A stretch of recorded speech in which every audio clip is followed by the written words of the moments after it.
Let's move on to the credit card. This is interesting. This is enjoyable and actually kind of fun. Okay, let's go ahead and put this up there on the screen. So this debate kicked off in elite circles after Trump floated an idea at his rallies. So what he said, this was on September 18th, quote, "While working Americans catch up, we are going to put a temporary cap on credit card interest rates. Quote, we are going to cap it at around 10%. We can't let them make 25 and 30%. So this is up there with some OG 2016 kind of Trump populist stuff, things like everybody will have the best health care. In the more recent era, we have seen three, I think, proposals that really count in this regard. One is saying no tax on tips. That was quickly a proposal also adopted by Kamala Harris. Second is arguably the most consequential for the federal deficit and for the IRS, which is that America will not tax Social Security benefits. Third is now this idea that you should cap credit card interest rates. Now, the reason why, it doesn't sound that crazy, and I actually totally agree with the policy, but it would fundamentally change the entire credit card industry overnight, and definitely not to my benefit as one of those guys who plays the points game. Let's put this up there on the screen. So, for example, Lawrence Wright, of course, says, quote, Lawrence Summers says, a cap on credit card interest rates is a far more egregious price control than anything Democrats have suggested. I am not enthusiastic, to put it mildly, but Democratic anti-gouging ideas, none hold prices more than a few percent away from market levels. The Trump plan would in many cases constrain credit costs to be 70% or more away from market levels. I do not understand, with all of his tariffs, price controls, and arbitrary tax provisions, candidate Trump is supported by market-oriented conservatives. And that is kind of the fun debate here, is that even when Trump floats this price control on credit card, is that, look, let's all be real. Like, is this really gonna pass a GOP Congress? No, all right? But you know, the idea, I think it's a sound one. It's actually a decent one. I think, didn't you say it's like Bernie Sanders, AOC, Bernie and others? and AOC, they actually proposed I believe Josh capping, Hawley has done They it proposed as well. capping at 15%. Right, yeah. So he's getting to the left of their proposal. Well, I mean, this is the way for us to explain too. It's like, okay, and yeah, it's interesting, right? It's like, wait, how could they not make any money through 10%? Well, they could. They wouldn't just make as much money as they can at 25 or 30%.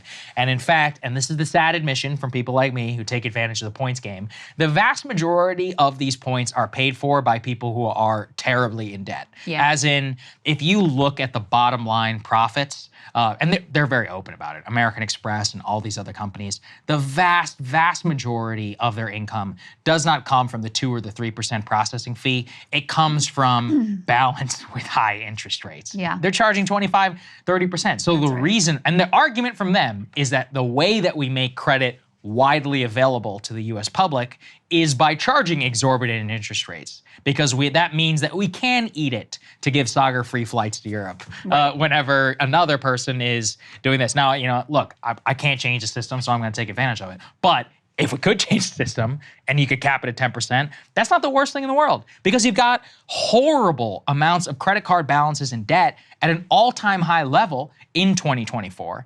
People are running up balances with very little financial literacy. These credit card companies are also so predatory. I'm not sure about you. I get offers in my email and in my mail every day. You've been pre-qualified for a $10,000 loan. I'm like, I didn't qualify. I didn't apply for a damn loan. I don't want a loan. Not to mention when you go to shop at a store and they're always trying to get you to sign up for the store credit card and whatever. And yeah, I mean, this is like one of the top ways. And by the way, credit card debt has soared. Yes, it's all-time high right now. One of the top ways that people get behind and cannot catch up. If you're down 30 already, it's like, what are you gonna do? It's brutal. It's absolutely brutal. I mean, okay, we both agree this is not happening, but let's imagine it did, okay? Well, the debate is fun. The debate is fun. I mean, let's live in the theoretical reality, right?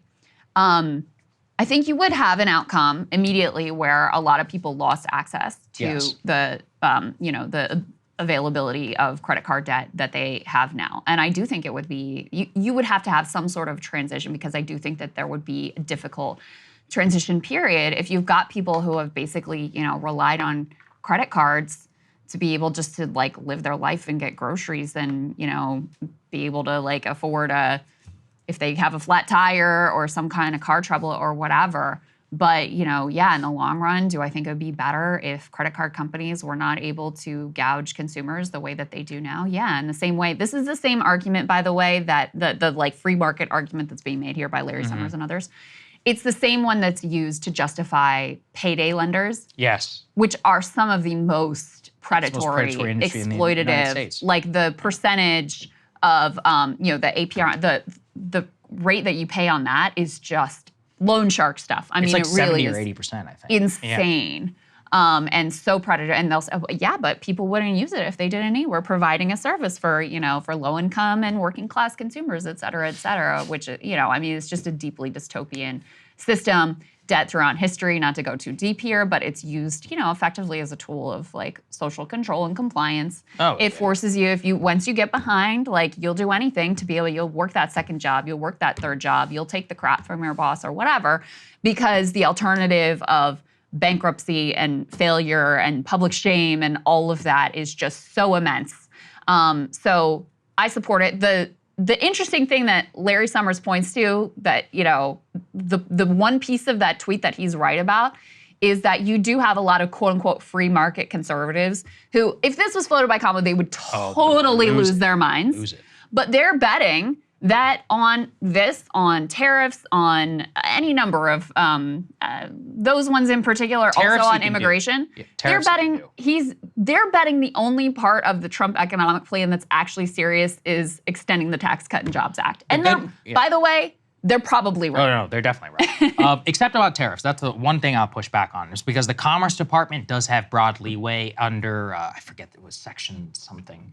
I would have to go back and look. But what Trump was able to do, I mean, he effectively imposed almost $250 billion in tariffs on the Chinese economy with no congressional action. That Congress was definitely pissed about it. They've tried to change the law. They haven't done it. On the rest of it, things like not taxing Social Security, remember this, it's literally in the Constitution. Anything with tax has to come through the U.S. Congress. So that tells us the idea that we would not pass that a GOP Congress of any kind would pass no tax on tips, insane. Almost certainly not going to happen. And if they did, they would offset it with something in terms of a way to pay for it, which would probably be way worse for people. Yeah. Second, there is no way in hell deficit hawks will ever vote to not tax Social Security, because that is hundreds of billions of dollars. Like, think about how many old people are in this country that get Social Security benefits. Then do the math for the IRS, for the coffers. Not going to happen. Again, they would have to make that up with probably very onerous taxes on regular working people, and that would set up a whole contrast between people who are already paying for Social Security and they're not getting any tax.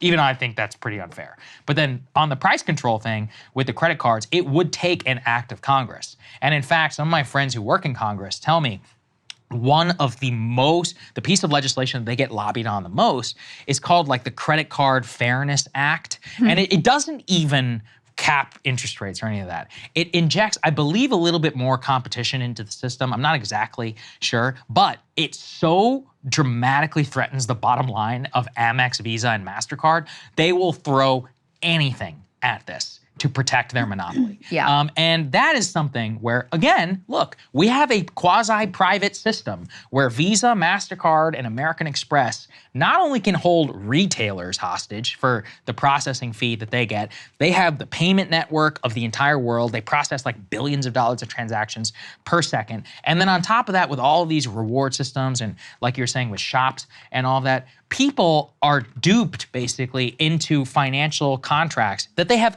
no understanding of. So I believe in personal responsibility and all of this, but that presumes financial education. We have zero financial education in America.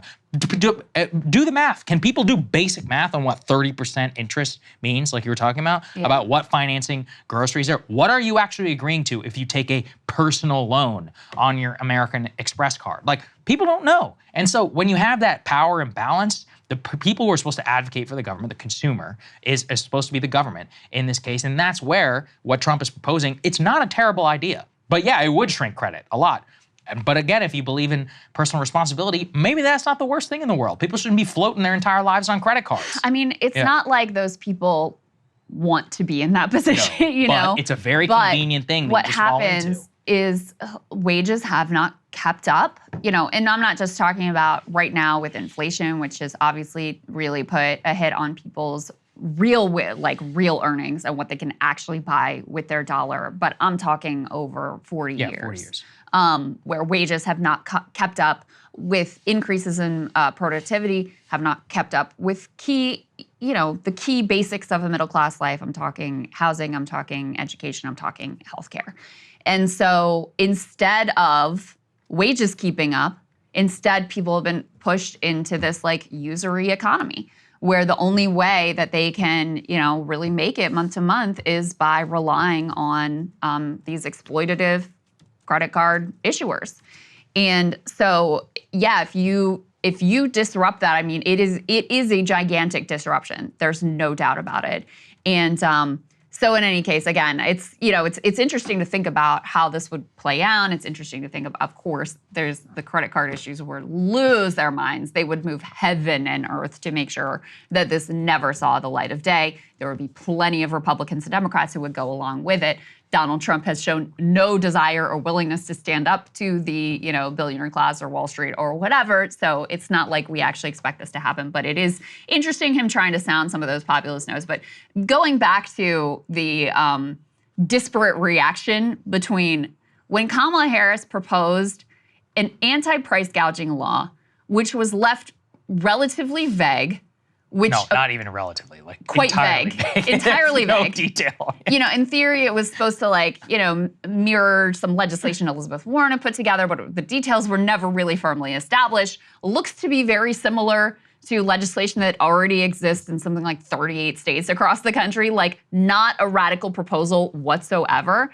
The level of freak out about that from the Trump side of the equation, including Donald Trump himself, quite different. Price controls, that's been tried in many times. The former Soviet Union, Venezuela, even in this country in the 70s, it was a disaster. Yeah, every time it's been tried, no matter over hundreds of years, not just over hundreds of years, price controls, you end up with no product, you end up with massive inflation, and you end up with the destruction of a country. How does this... And her only idea for solving inflation is to impose communist-inspired price controls, which have never worked. So there you have Trump himself, Vivek Ramaswamy, also sounding similar notes. Let's take a listen to that.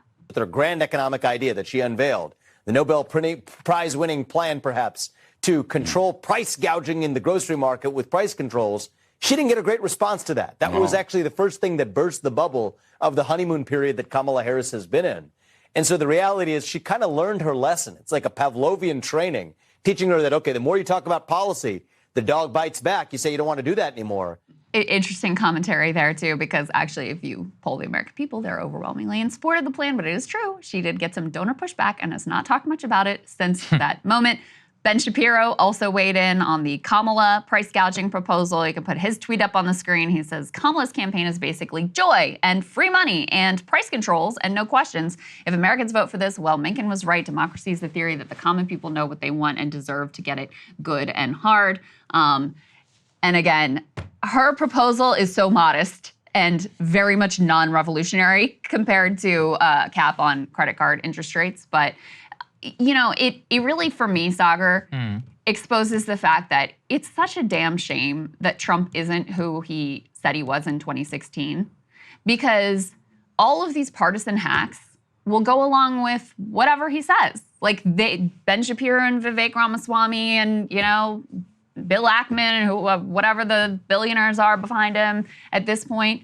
Like, if he gets behind a policy, suddenly they forget all their price control bullshit, because it is a cult of personality. And the downside of the cult of personality is that no one dissents. And the upside of the cult of personality is that you can force through things that otherwise would not be possible. But he shows zero interest in actually effectuating most of. There are a few, few exceptions that I will grant you, but the overwhelming majority of the populist leanings that he gave voice to in 2016, that's not what is sitting on the shelf. That's not what's easy to get through Congress. That's not what's easy to pass muster with the donor set.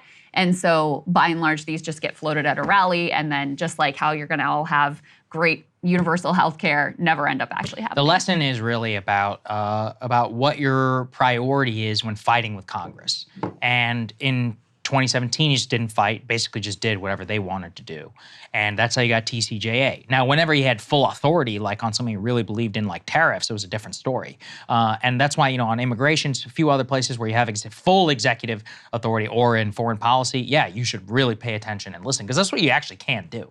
But whenever it comes to this, anything to do with tax, anything to do with capping credit card interest and all that, the president basically it's impossible to unilaterally act. And the lobbyists and all that know that, because listen, if Visa, MasterCard, and all of them were really taking this seriously, you would see a hell of a lot more donations. But they're laughing all the way to the bank because they know how to work the Congress. Like I said, if you can't even get whatever the Credit Card Fairness Act through Congress, good luck getting a 10% cap on interest rates. It would never happen. Yeah, you would have to make this the fight of your, for your life. By the way, it would also be like 90% popular. I would guarantee you if you were to pull it, it'd be like 80 to 90%. Hugely popular. Yeah. That's the, that's the interesting thing about the American public, is when you ask them about these things, they're like socialism, let's do it. But I wouldn't call that socialism. There's been many, price many controls times then, let's do it. Credit card interest rates are this is the other people like, whoa, let the free market decide. Do you know how highly regulated credit card interest rates are, and about the number of consumer protection,